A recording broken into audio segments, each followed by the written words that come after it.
9 de la mañana, 15 minutos, 9:15, resumen de noticias para quienes están llegando a esta hora a la sintonía de la doble frecuencia, emisora Atlántico La Reina. Nos siguen en zonacero.com, jorgecura.com, también nos puede ver a través de todas nuestras redes sociales.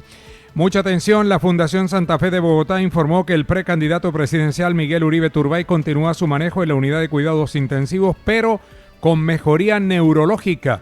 En medio de la severidad de su condición, existen indicios de mejoría neurológica dada por una disminución en el edema cerebral, explicó la clínica. Agregó que asimismo se evidencia tendencia hacia la estabilización hemodinámica. El señor Uribe Turbay continúa en estado crítico y permanece con monitoreo neurológico estricto y el manejo integral con los soportes requeridos, sostuvo la Fundación Santa Fe de Bogotá.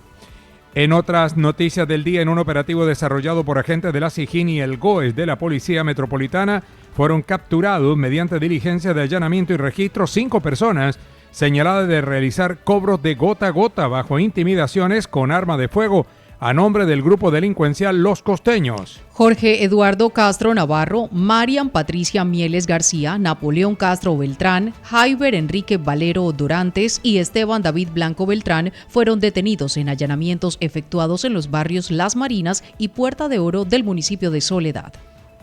Durante los allanamientos se logró la incautación de 3 revólveres, una pistola con 29 cartuchos calibre 38 y 16 cartuchos 9 milímetros. Según la policía, el detenido Jorge Castro presenta una anotación judicial por el delito de injuria. A la cárcel Modelo de Bogotá fue enviado por parte del Juzgado 15 Penal Municipal con funciones de control de garantías de Barranquilla Brian Samir Moreno Barrios, un cobradiario de 24 años señalado de asesinar a un colega suyo, identificado como Nelson Torrenegra Monterrosa, en hechos ocurridos el 30 de septiembre del año pasado. Según el relato en audiencia del fiscal 23 de la Unidad de Vida, Adolfo Niebles, la víctima Nelson Torrenegra, de 32 años, llegó a un establecimiento nocturno de la carrera 8 en busca de su hijastro, pero terminó encontrando fue a este sujeto con el que tenía diferencias, quien rápidamente lo abordó, partió una botella y con el pico de la misma le causó una herida mortal en el pecho. El abogado Hernando Zabaleta, quien demandó la elección del gobernador del Magdalena, Rafael Martínez, por doble militancia ante el Consejo de Estado, advirtió que antes de 20 días deben ser resueltas las solicitudes de nulidad de sentencia y aclaración de sentencia que el afectado presentó. Por lo anterior, consideró que pronto habrá un gobernador encargado y que 3 meses después se convocará a elecciones atípicas. Este proceso finalizó el 8 de mayo de 2025, pero Martínez siempre ha buscado dilatarlo con las recusaciones a los magistrados, señaló el abogado Zabaleta. Pues ya digamos, ese proceso finalizó el 8 de mayo del 2025 con la sentencia de nulidad electoral que anuló la elección del gobernador Rafael Martínez. Estos son intentos, digamos, dilatorios por ganarse unos cuantos días. La recusación, como usted bien lo anotaba, pues fue negada, fue rechazada por la sección primera del Consejo de Estado. Entonces le queda pendiente a la sección quinta resolver 2 cosas.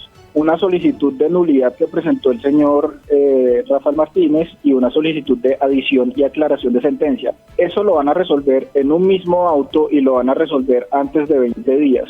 Posterior a esto, pues ya vendrán unas consecuenciales elecciones atípicas en el departamento del Magdalena. La diputada Alejandra Moreno repudió el caso de atraco y violación a una mujer durante un atraco a los habitantes de una finca en el municipio del Uruaco. Pidió a la Procuraduría actuar en defensa de los derechos de la mujer afectada y que este ataque no quede en la impunidad, y pidió a la Policía del Atlántico fortalecer la seguridad en la zona rural del departamento. La diputada Moreno pidió además el fortalecimiento del pie de fuerza de la patrulla púrpura para una mejor operatividad. Y lo que le ha ocurrido a la madre es totalmente inaceptable y un rechazo total. Se requiere en este momento que la justicia haga su trabajo. Sé que ha habido una captura, pero hay otras personas implicadas que aún están libres y que ponen en riesgo a la población, porque si lo hicieron una vez, eso se va a volver a repetir. La presidenta del Consejo Departamental de Juventudes, Isabela Bolaño, rechazó las amenazas que recibió a través de redes sociales después de su participación en la Asamblea del Atlántico. Manifestó que las personas deben entender que adelanta un ejercicio político y que se debe respetar la postura de los demás. Por los diputados sentimos admiración, pero no estamos de acuerdo con lo expresado por Alfredo Varela, quien tiene un desconocimiento de la Ley de Juventudes, expresó Isabela Bolaño. Lo que ocurrió luego de que todos estos temas se trabajaron en debate, la última intervención fue del diputado Varela. Luego de esto, el diputado fue como muy fuerte y, como lo dije en mi intervención, sonó a padre regañando a sus hijos. Entonces, pues nosotros no estábamos de acuerdo con lo que decía, ya había pasado una segunda intervención en el espacio. Nosotros venimos de una sesión en la que nos dieron la palabra cuando hablábamos de subsidio de transporte el día 24 de octubre del año pasado y habíamos llegado a unos acuerdos, pero también en esta sesión el diputado fue muy fuerte, gritó en el espacio, cosas que a nosotros realmente no nos gustaron. El diputado Varela advirtió que no está buscando confrontación con nadie y que su participación ayer en la Asamblea era en defensa de la juventud del Atlántico. Insistió que no está de acuerdo que la gobernación se gaste plata en fiestas a los jóvenes cuando no paga o no ha puesto en marcha el subsidio de transporte para los universitarios. Va año y medio de esta administración y el único avance para los jóvenes solo son las 3 reuniones o fiestas. Tampoco existen programas de salud mental para ellos, consideró Alfredo Varela. Sí, la verdad es que hay una posición que yo tengo, Jorge, clara, y es: yo no estoy de acuerdo en que la gobernación del Atlántico se gaste plata en fiestas y no esté, como por ejemplo, poniéndole plata al subsidio de transporte al estudiante de educación superior, al estudiante universitario, entre muchos otros programas. Yo no estoy de acuerdo y se los manifesté ayer a los estudiantes. No puede ser que ya ha pasado año y medio de esta gobernación y los avances que ha tenido la gobernación del Atlántico con los jóvenes ha sido 3 reuniones que por ley están. Ayer y yo fue como desafortunadas esas expresiones de la líder estudiantil, de tratar de referirse que desconozco la norma. No, yo la conozco, yo sé que ellos tienen que reunirse. El presidente de ADEA, Eduardo Castillo, aclaró que las movilizaciones de hoy en el país no fueron convocadas por el gobierno nacional, sino por las centrales obreras. Manifestó que la marcha de hoy en Barranquilla es en defensa de los derechos de los trabajadores y en respaldo a la consulta popular que lidera el presidente Gustavo Petro. Precisó que la marcha partirá después de las 9 de la mañana desde la Universidad Autónoma del Caribe, bajará por la carrera 46 hasta llegar a la Plaza de la Paz. Bueno, diría que esta movilización que se está realizando hoy, o que se va a realizar hoy, es el resultado de una convocatoria que hicieron las centrales obreras, no del gobierno de la República, en razón a la defensa de los derechos de los trabajadores, buscando realmente que les devuelvan unos derechos que les habían arrebatado, incluso de la misma ley 50, donde realmente colocan al trabajador en situaciones desventajosas. El secretario de Salud encargado del distrito, Carlos Cervantes, advirtió que se garantizó el servicio de ambulancia para atender cualquier emergencia durante la marcha de las centrales obreras y los educadores en Barranquilla. Explicó que las ambulancias no pueden transitar en el mismo recorrido de la marcha, pero irán por las carreras adyacentes a la 46. Cervantes afirmó que el distrito mantiene comunicación directa con la policía y demás autoridades para atender a tiempo cualquier eventualidad durante la protesta. Jorge, nosotros permanentemente tenemos un asiento dentro de la sala CIEP de la policía, el conocido CAD, donde nuestro funcionario está vigilando todas las cámaras donde se presenten emergencias en Barranquilla. Dentro de ese programa nosotros tenemos ambulancias en alerta el día de hoy específicamente para la marcha. Si se presenta una emergencia, policía inmediatamente nos da la información y dirigimos la ambulancia al sitio donde el maestro o cualquier persona que vaya en la marcha necesite el apoyo de parte de ella.